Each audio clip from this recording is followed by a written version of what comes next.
cannot call yourself a real rocker unless you possess the decade that rocked. Hello everybody, this is another episode of Max 101 and also for the Midnight Madness radio show. I'm here with the guy who have seen it all from day one, man. How are you, Mark? I'm good, thanks for having me. Mark Weiss, the Weissguy. The Weissguy, they call you, the band say, hey, call that Weissguy. So that's why? No, well, I was on tour with Motley Crue in '84 when I first they were opening up for Ozzy, and me and Mick Mars were just watching the Three Stooges, and we were getting all wasted and all that, and having drinks and laughing, and then all of a sudden, one of the guys in the Stooges goes, Weissguy. Yeah, a wise guy, eh? Weissguy, huh? A wise guy, eh? How do you like that? And so then all the guys started calling me that, and then when I got back, the magazine that I was working for, we did a spread, and I put my name, Mark Weissguy Weiss, on it, and then it just stuck. That's pretty cool. Yeah, I thought today we're going to talk about your book, The Decade That Rocked. To me, it's one of the best books that I've seen probably my whole life. Because like I said, you've been there from day one. Since day one, you saw Motley Crue when they were born. You saw a lot of bands in the 80s where they were like starting, that they had no money, like hunger of success. And, so I can buy this. There's a website, thedecadethatrocked.com. You can see it here on the screen. And also for those on the radio, thedecadethatrocked.com. That's where you can buy the book, and buy a lot of stuff, not only books, but, pictures. Those are autographs. That's the difference. If you go to that website, you can get an autograph personalized. Personally, I was waiting for this book to come for many years. When is it going to? Everybody's coming with books. Everybody's releasing books. So what happened? Well, it's my first book, and I figured it was about time. I knew it was going to be a big undertaking, and I really didn't want to commit to it until 40 years later, when I felt like, okay, I got to do this now. And it really, what it is, it's like I was so busy in the 80s jumping from, all these different tours, Motley, Ozzy, and Guns, and, all these bands that I was shooting and doing photo shoots with too. I was so busy, I didn't even have a chance to I never really put together a portfolio. So this is kind of like my portfolio. And, it's my story, and I made it my narrative. So I kind of spend the first chapter called The Early Years talking about how I got my first camera by mowing lawn, and then getting arrested at a Kiss concert, and then going right into 1980 when the hard rock and metal scene kind of exploded, and I was just there at the right time, so And going back to when you stole the something from Kiss, you took pictures and you went to jail, and then many years after, like you say, in the 80s, you were like 2 blocks where that episode happened, and you were taking pictures of Kiss, actually. So that's insane. Life sometimes comes to you. Yeah, I was just selling my pictures for $1 a piece, and at the Garden, Madison Square Garden, Kiss was playing. So I would go the first night, stay up all night, and develop the pictures, and then sell them in front of the Garden. And then the next night, I would sell them, and I got outside illegally, and I got arrested. I was still in high school. I was only 17. Yeah, a kid. And then I went to the next day. I went home, and I was like kind of bumming out, and I read the Circus magazine, which I had a subscription to, and I looked at it, and the address was in New York City. So I took a train the next day, and I just went there, and I knocked on the door, and the secretary took a liking to me and said, "Oh, I'll talk to the art director, and just hang in there." So I waited like till the end of the day, maybe 4 hours. And I just waited patiently, and he saw me. And then Jerry Rothberg came in, who was the owner or the publisher. And they just gave me a pep talk and told me, use a different kind of film and use this and do that. And then 6 months later, I dropped off some Aerosmith photos that they needed. And it was the first picture was published was a centerfold. Wow, that's amazing.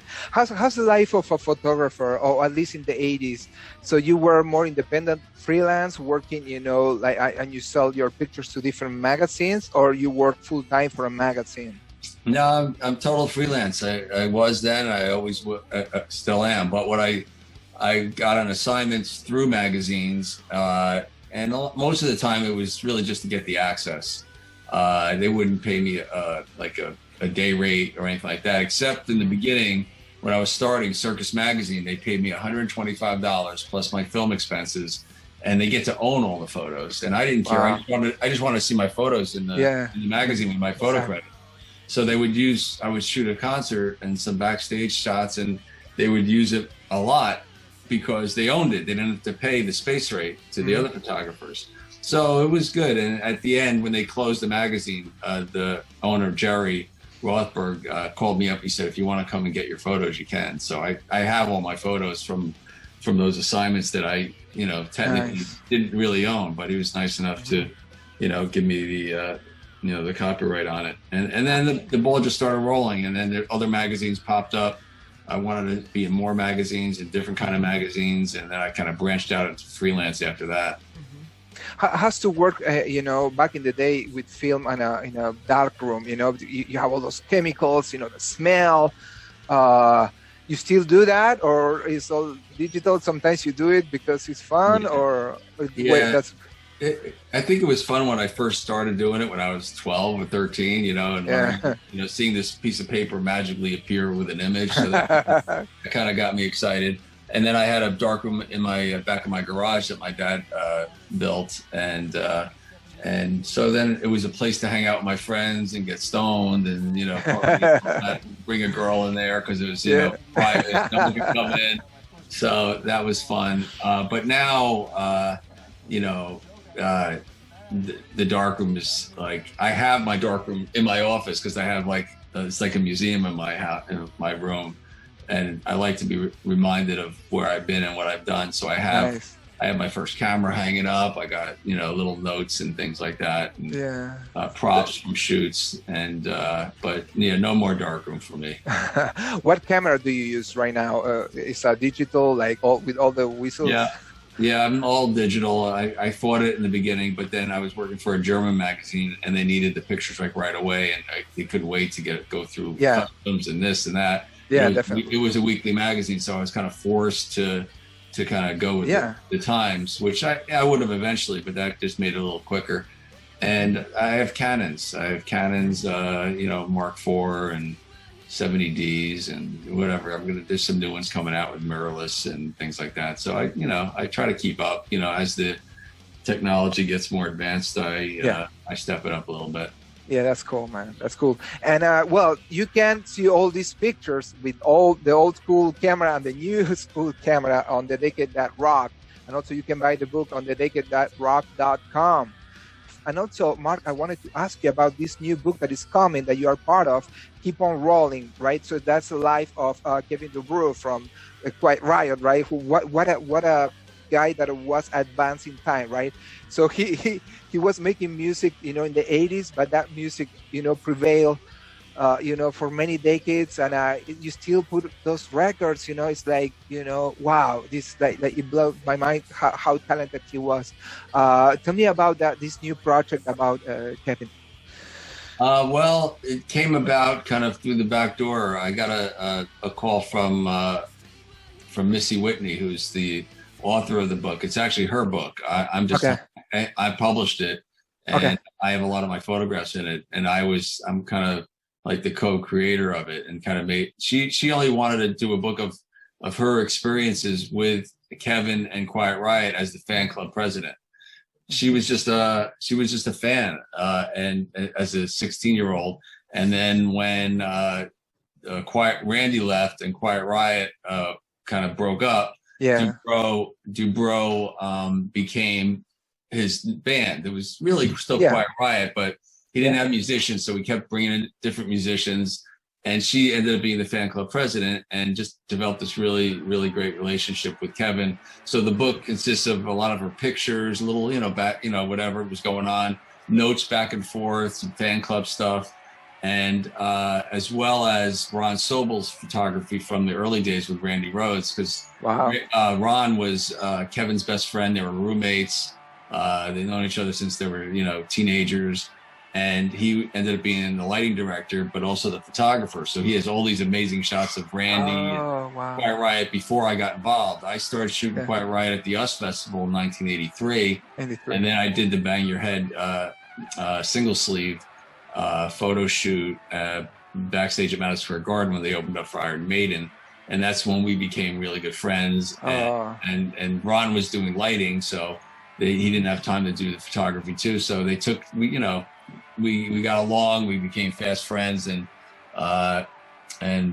so that's the rest of the book is pretty much my photographs. Nice. It's right here, actually. So this is, so Missy contacted me. She said, how much would you charge for a photo that I want to use on this ebook I'm doing on Kevin and what I just described?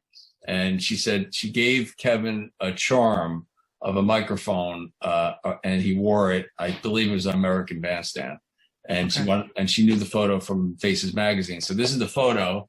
Wow! And she asked me like how much it would cost, and I said, well, how much do you have? And she said nothing. I said, well, send me the manuscript, and I saw the manuscript, and I really, really loved it. And I said, send me all your little notes and things like that, like like the posters and beautiful. And things, anything she had.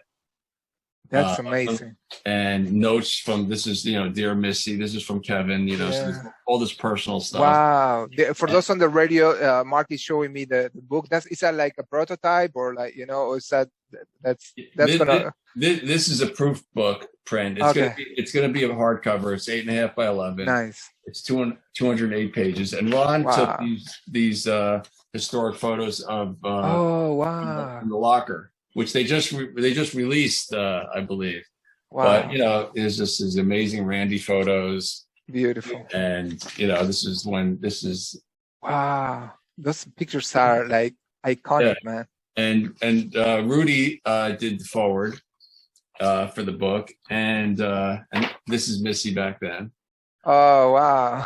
and then and then my pictures, and we have Ron's pictures from the video shoots. So wow, it's really a cool book. This is, these are some of my things from the oh my god, the video shoots, and those are amazing photos, man. So and then when I went to LA, Regina, Frankie Bonelli's wife, invited me to a memorial for Frankie, because during COVID we couldn't all get together to mourn his passing. So we all went to the Rainbow, and I brought this with me, and I showed it to Kevin's mom.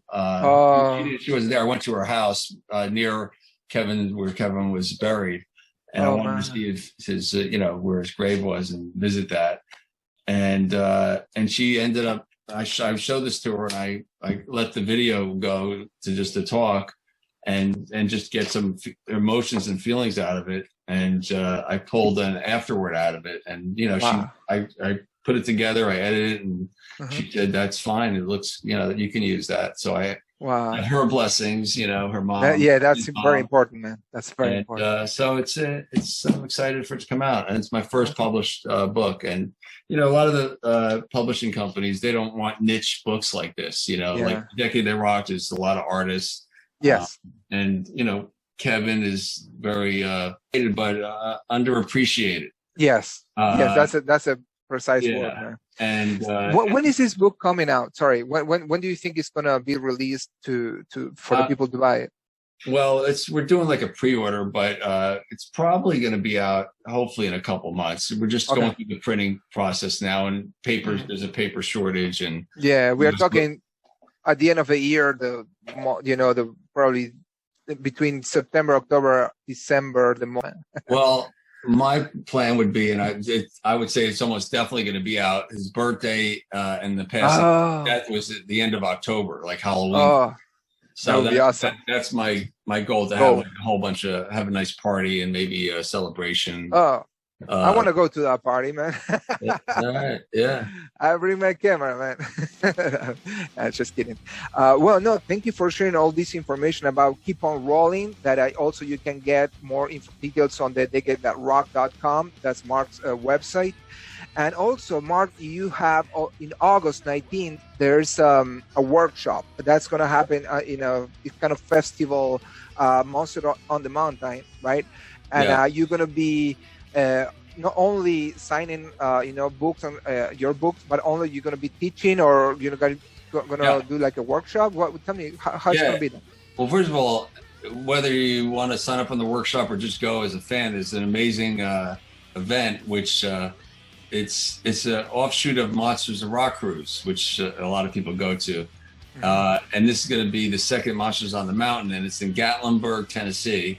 And it's going to have Tom Kiefer, Extreme, Yngwie, Quiet Riot, Winger on one day, and then Queensryche, Stryper, Piercy, Dangerous Toys on another day, plus like 6 or 7 other bands. And then on Sunday, it's Night Ranger, Kix, Firehouse, Nelson, Vixen. So all these great bands. So I figured it would be a good time to have what I'm going to do is a photo workshop. So photography workshop. So basically, I'm going to set up a backdrop, and we're going to shoot some of the opening bands, and I'm going to teach whoever signs up either a 1-day or a 3-day plan, and show them how I do it, and then actually they'll take pictures with their camera that they'll own the photos to of the bands, and I'll have little earbuds in and talk to them and tell them what to do if they get stuck a little bit. So it'll be fun. Very cool. And then I'll send them in the pit and on assignment, because there's going to be several stages up. And at the day, back and forth all day, I'll be critiquing and starting the day off with a keynote speaking, talking about my career and how I got where I got, and then people that sign up for the 3-day event, I'm actually going to go a little further and let them know how to get their own photo passes and create their social media and blogs. And, so you can get into these shows and maybe make a career out of it, or just do what I did, and then maybe it will turn into something, No, I'm pretty sure that there are a lot of people interested in that, because, you not very often you get this opportunity to be in a real life, concert with your camera and shooting, it's very difficult nowadays to get a pass. Unless you work for a big magazine or newspaper, so that's pretty cool. So they will have the opportunity to go and shoot bands in light. So what a great exercise, right, for them. And so I think it's Sunday. Yeah, on Sunday, if you sign up on the Sunday event, Vixen will be there, and they'll be one of the bands that you're going to be able to shoot. And it's an approval. I'm going to just teach them how you do it. You take the pictures. It's not like you can just do anything with it. We got to get them approved. I look at them, I show them how to edit, show the band, make sure that they like it, and then they can post it on their social media. And then also, I have a site called rockscenemagazine.com, and each one will have like a gallery. That's pretty awesome. So they'll get a head start. You're teaching not only how to shoot photographs, but also the interaction, with the artist, how to behave, like you cannot go like a fan, hey, you have to behave, you have to have a professional, approach, and you're gonna give all those tips to the people. That's amazing. I love that, man. I don't, if I'm not on vacation, I'm gonna go. I'm not gonna sign. So I can go to this website again, the decade.rock.com, and I can buy this access. Right now we're setting it up, so I would say you can go there and you can email. We're going to put something on the homepage for details to come. But hopefully by the time this airs, there'll be a link on the Monsters on the Mountain page, because that's where you'll sign up and pay and the whole thing. So, great. So that's awesome, man. For now, if there's nothing on their site, I would just say go to the decade.rock.com, and I'll put a little link on to forward you to an email address or something, letting me know that you're interested, and then we'll, come up. I'd say within the next week, it's going to be solidified. Amazing. Can't wait for that to happen, man. And if it's not this one, next one, I mean, man, because I love photography. Mark, you are very kind. Thank you for your time. This has been a blast to me, to talk to you about your career, your books, your experience. So thank you so much for your time. And anything else that you want to add? Anything that you want to say to the fans, to the rock fans out there? Just whatever your passion is, whether it's photography, playing an instrument, or just going to a concert, just keep supporting the rock and roll and keep it alive and turn it on to the younger generation, because that's what we need to do to keep this kind of music alive. Mark Weiss, everybody, the Weissguy. I'm a dreamer, but my heart's of gold. I had to run away high, so I wouldn't come home low. Just when things went right, it doesn't mean they were always wrong. Just take this song, and you'll never be left all alone. Take me to your heart, fill me in your bones. Just one